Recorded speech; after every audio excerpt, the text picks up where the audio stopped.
This introduced a couple of books to go with it, as like Chaos and Army Bestiaries. Now, it's 4th edition where I come along and I start picking up the story. In 1992, they came out with the Warhammer rulebook in a box set. This was the first of the box sets that they would come out with, which included High Elf plastic miniatures as well as Goblin plastic miniatures. The game included a bestiary with all the different armies as well as the rule book.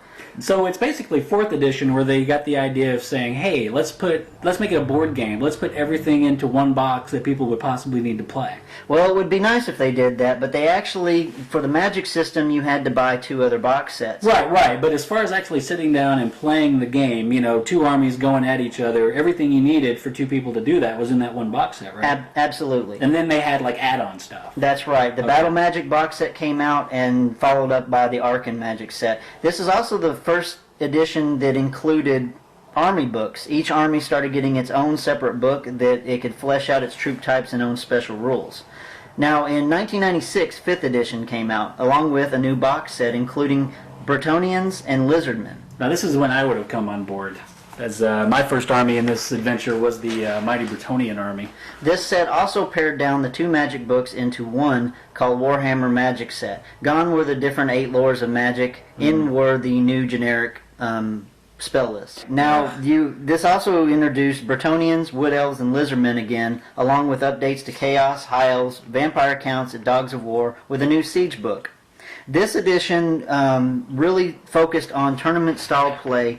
However, the rules started to become a little bit convoluted, as you had army books from 4th edition playing against army books from 5th edition. Now, this also edition some people look at as when the game started becoming way too character heavy, as well as people would say that each rule book was successfully more powerful than the next, yes. thus introducing the term army creep or book creep. Yes, those would be the glorious days of the character percentages in the army selection. Yeah. Right? That's when everybody could have, up to half of their army points into characters? Unless you were Bretonnians, you could have 75% of your point total. I wasn't going to bring that up, but yes. Thus bringing the new name of the game to Hero Hammer. Hero Hammer indeed. Where did I put my Hydra Sword? Right. Now, in 2000, along with the Great New Millennium, we get 6th edition, Warhammer, the Game of Fantasy Battles. Once again, we get a 3rd box set, this time going back to Orcs, including Orc Warriors and Empire. This game also included war machines and character models in the box set.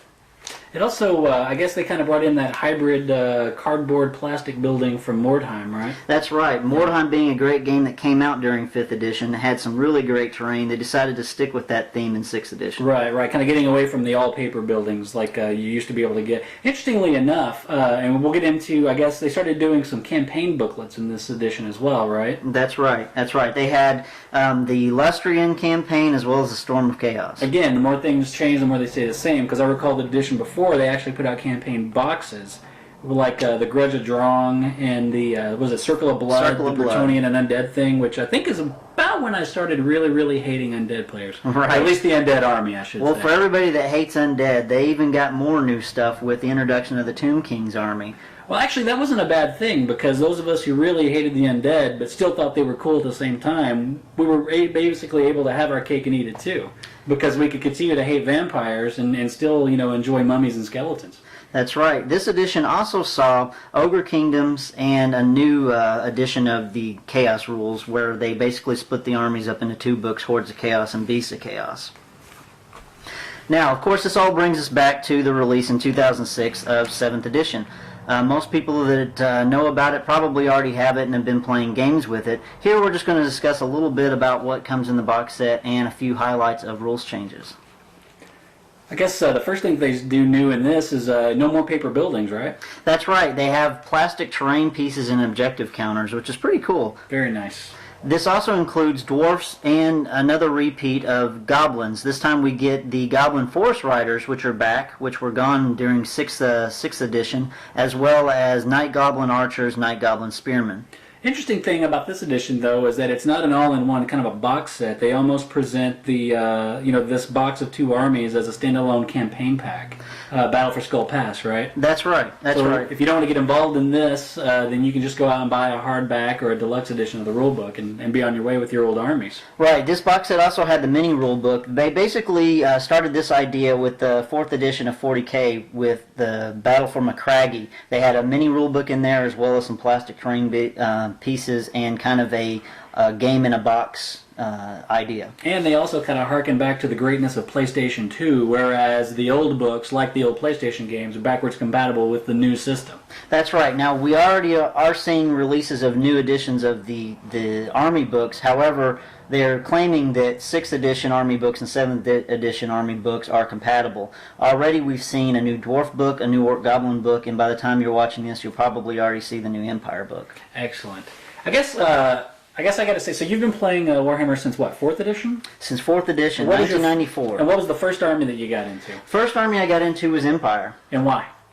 I just like the idea of the different provinces, the history of it. I like the Germanic feel. At the time, that was the miniatures I first got a hold of were Empire miniatures. And at the time, that was the only human army, for the most part, that you could get. Right. The Bretonnia wasn't an army there. Right. Bretonians weren't really available. If you were an old-timer, you probably had a Bretonian army and were probably crying about the fact that you couldn't play Bretonians at the time. Empire was great. I like the idea of, I kind of related to the Empire because I'm a human, and they're humans. Right. So what was the first non-human race you got into? Orcs and Goblins. Orcs and Goblins. And for no other reason than it's easy painting green. It certainly is. Which is why I like the Skaven. Only insert brown for green. Right, right. Yeah, so I guess what army would you say you dislike the most? I would probably dislike. It's hard to say that I dislike any of them because not because of like you think they're rules or you don't think they're competitive or any of that garbage, but just like like me, those vampires, I hate those guys. Right. And it mostly goes back to when I first started playing the game. I got my butt kicked many times by vampires. Right. So I hate me some vampires. Right. Skaven would probably be my least favorite. Just all the cheese jokes and, I don't know, the whole being afraid and leading from the back kind of thing. Right. Well, I'll tell you what, I think we all agree we love playing some Warhammer, and it's really been really cool getting a little insight on how the game has evolved. Next episode, we're going to get into a different gear and talk a little bit about Flames of War and the new late war book, Festum Europa. We're also going to look back on past years of White Dwarf and talk about maybe how that's changed a little bit.